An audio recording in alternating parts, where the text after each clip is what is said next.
waaw ñu ngi toll woon ci mbirum pont boobu bi ñu ko annoncé vraiment ñu rafet ci njort kontaan ci accueillir ko d'une façon boo xam ne waxuma la sax accueillir mais ñëpp àddina parce que pont bi dafa doon loo xam ne waxuma la sax Kaolack mais comme li président wax léegi dafay dem ba nga xam ne ay Niger ay yëpp ñoo ñëpp dañ ciy bénéficier wu parce que seen matériel port Kaolack moo gën a jegeñ moo gën a attractif moo gën a accessible donc yooyu yëpp ñu gis ko te moo offrir encore opportunité d'attache maritime bi nga xam ne moom la ñuy soxla pour mun a délocaliser Dakar yooyu yëpp biñ ko waxee ñu ne waa d'accord ñu ne day doon sax pont boo xam ne du gàllankoor benn yoon ci navigation diggante àddina bi ak Kaolack ndax port bi day mel ni comme genre pont Faidherbe bu bateau bi ñëw pour dem Kaolack ak ay bagages ay conteneurs am dañ koy ubbi mu jàll bateau yi jógee Salin di jël ci seen xorom dañ koy ubbi ñu mu ñëw jàll waa CSTTAO yi fi ne seen bateau yi indi show bi ak ciment bi dem Sabodola ak Mali ci affaire or yi ñoom itam dafay ñëw rek jàll dem jàmm ne ñooy kenn ku nekk di ci gis sa bopp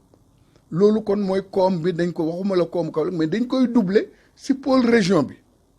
parce que région bi bu boobaa kenn du ne dañ ma bàyyi parce que bu Kaolack jëriñoo mel na ne Kaffrine jëriñu na Koungheul jëriñu na Koupantoum jëriñu na Diourbel jëriñu na Foundiougne bu jëriñoo Passy jëriñu na Sokone jëriñu na dem ba Kaarang Banjul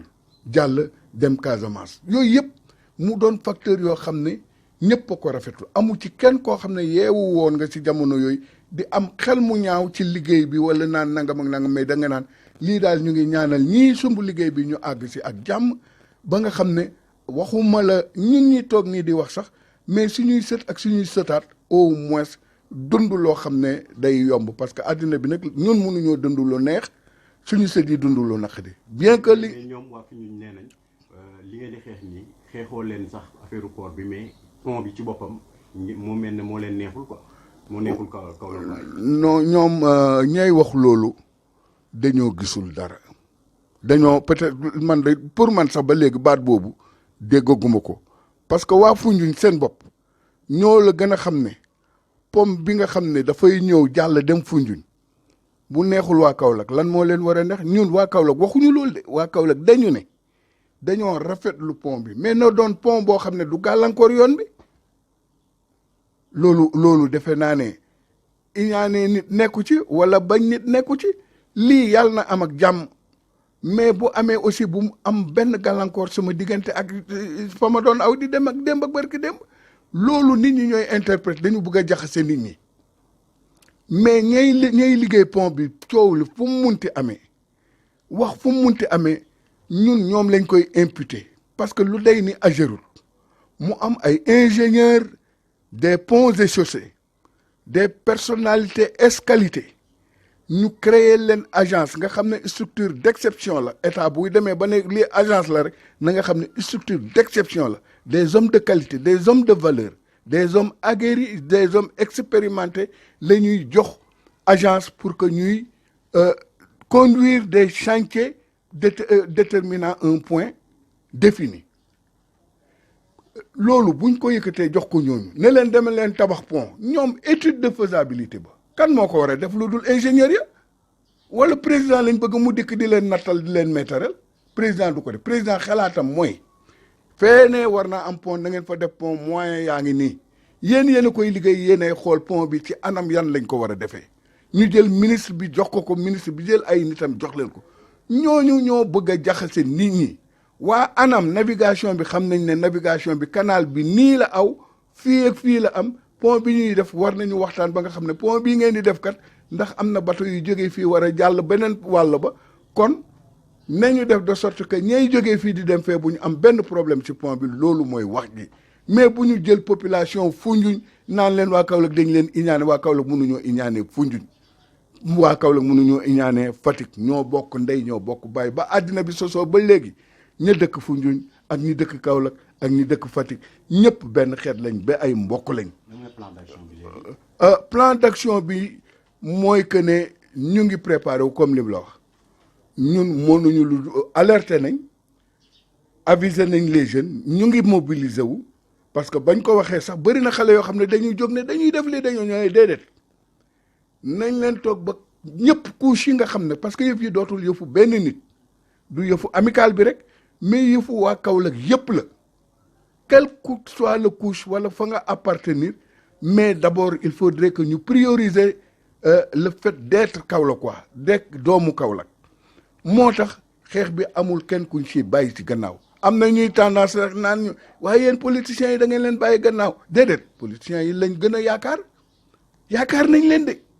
mais dañoo toll foo xam ne ñoom waraguñ leen mun a wax dañuy pare def li ñuy def ba pare dem ci ñoom comme que nag ñoom ñooy autorité lépp lu mu munti doon ci àddina bu ñu ko defee itam finalité ba seeni loxo lay mujj ñu dem si ñoom ne leen voilà askan wi nii lañ taxawee te yéen seen yëngatukat dafa ànd ak askan wi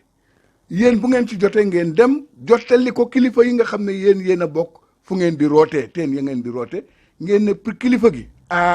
ñun de suñ njaboot yee ñu bàyyi seen gannaaw kat ci mbiru nangam ak nangam loolu lañ mais dañoo tolloogul si tëb rek dem ci benn autorité politique mu doon kilifa nga dikk na ko voilà lii ñu def neexuñu dañoo bëgg nga def li loolu yabaate la ñun yabuñu benn politicien on les respecte beaucoup parce que nag quand même ñoom si seen bopp dafa am rôle bu am importance bu ñuy jouer mais si côté bi ñu nekkee rek lañ koy jouer mais ñun comme que ñun ñooy population ñun ñooy société civile ñun itam si côté bi ñu mën a waxee la ñu mun a waxee te bu soobee yàlla dinañ dem seeti leen kenn par kenn ni ñu seetee ñëpp parce que mun amuñuy droit sax na ne dañ leen di génne ci wax gi ndax dañ ci bokk ndax wax ji nu mu munti mujjee rek si ñoom lay mujjee kon autant nga wax leen ko ñu yëg ko ndax suba bés bu ñu kiyee ñoom seen bopp sax dinañ teel a yëglu booleeg la ñu defoon bu ko defee autorité bi dina ne kat sama politicien ya nekk fee kat vraiment yëgaloon nañ ma ko ndax mënu ma ko weddi xale yi li ñuy wax ni yëgoon naa ko autorité administrative yi nga xam ne aussi ñooy suñu titre suñuy lépp parce que y a le gouverneur bi nga xam ne pratiquement muy président de la république ci dëkk bi y a le préfet moom itam noonu ñooñu ñëpp dañoo war a jóg ñun lii ñuy def nii dafa doon loo xam ne ci ñun la yemagum mais dañ fay jóg nag dem ba ci kilifa yi nga xam ne war nañu jot ak ñoom ne leen kilifa ñun kat dañoo dajaloo woon nangam ci yar ak teggin lii la ñu gis ne nangam ak nangam peut-être ñoom aussi bu boobaa dinañ ñu wax xalaat daañu jox xel daañu déglu ba lépp lu ñu leen wax ñu mun ko jottali ñoom itam kañ ko war a jottali. dëkk bi dëkku jàmm la dëkk bi dëkku diine la ay kilifa diine ñoo fi nekkoon démb ak barki démb ku mel ni El Hadji Abdoulaye Niass ku mel ni sëñ Bassirou Mbacké ku mel ni Cheikh Ahmed Kane waa Ndemeen waa Ceneba yi man munuma boo limee sax boo moytul ak waa Kaneen boo moytul da ngay juum góor gi noppalu barki démb góoru Touba sa noxo bi ñooñu ñëpp dëkk suuf sañu ne suuf soosu lépp lu waay di def war na sóor ñooñu def ko ak sutura ak njekk ak teraanga ak yar ak teggin te ñun si démarche boobu la ñuy dox parce que aussi bien que ñu ngi insister di yëgal xale yi que ne combat bii ñuy wax du genre sax combat mais ñaxtu bii wala yëglu bii ñu bëgg a def ñoom ñoo tax ñu di ko def mais dañ leen di wax ne bu leen demee ak xadar na ngeen jiital seen xel parce que xel ak doole bu ñu àndee mu baax mais xadar ak doole bu ñu àndee du am njëriñ donc ñoom nañ jiital seen xel ak seen doole accompagner xelaatu mag ñi bu ko defee dinañ mën a wax ak ku mu munti doon parce que xale bu loxoom sete mu bokk ak mag mais ñun aussi dans cette dynamique lii ñuy def nii daal dañ ko def pour Kaolack je crois bien que ne impact bi nga xam ne la ñuy séentu si décision ba président jëloon ak faisabilité construction port bi ak ñun suñu yitte ak population yi yàlla na doon li nga xam ne moo gën si Sénégal loolu daal lañ amoon loo xam ne mën nañ ko wax te di wax ne nit ñi nag lii ñu wax ni taxul toujours dinañ continuer di wax ci mbiru port bi ba bañuy am li ñu bëgg bu fekkee ne nag comme li gars yi wax ñun daal li ñu intéressé mooy port bi amee bu yeggee ak jàmm na doon port bi nga xam ne duñu gàllankoor ci dara waaw lépp lu ñu mën a def rek nañ ko def mais nañu fexe ba bu mu gàllankoor Kaolack ci dara loolu dafa yomb dafa simple ku ko bëgg a dégg ko ku ko bëgg te dégg nag yow yaa xam. loolu daal mooy kàddu yu mujj yi kàddu yu mujj yi mooy que ne gaal yi inquiétude bi daal toujours mooy demeurer parce que kii wax na la ko yóbbu nañ seen gaal def nañ seen lépp les explications yi ñuy joxe parce que temps yële ñu ngi jot information comme quoi que le commandant du port de Kaolack mu ngi naan woy drague bi Sénégal la ko moom loolu wax ju yàqu la est-ce que Gambie dinañ jël seen drague indi ko Kaolack Sénégal état bi moo ko moom li fi nekk lépp di bien de l'état mais bu fekkee dañoo indi oto pour mu yóbbu waa Kaolack Njaasaan oto bi taxaw nit ñi ñëw pour dugg ñu wëñi oto bi ne dañ koy yóbbu Goudiri waa Kaolack dinañ wax ñun loolu la ñu gis moom bu fekkee day expliquer ñun waxuñu ko mu expliquer parce que la ñuy dox nii waxuñ ko yëgu tàgguwuñ ko xamul sax ñun li ñuy wax lan la ndax moom fonctionnaire la dañ ko fi affecté rek bu subaa mun nañ ko fi jëlee daf ñuy bàyyi ci lii ñu ne te ñun nag kenn duñu affecté ñun Kaolack la ñu ne Kaolack la ñuy dund Kaolack la ñuy dee kon moom mënuñoo wax naan ñu lii bien état la buñ ko soxlaa dañ koy yóbbu loolu wax ju yàqu la te da koy discrédité waaw moom dafa war a ñëw defal nit ñi ne ñu pexekat nangam ak nangam lii ak lii parce que lii ak lii wala lii mais bato yi Sénégal ko moom ñun ñoo ko njëkk a dëkk sax ñoo ko njëkk a doon fonctionnaire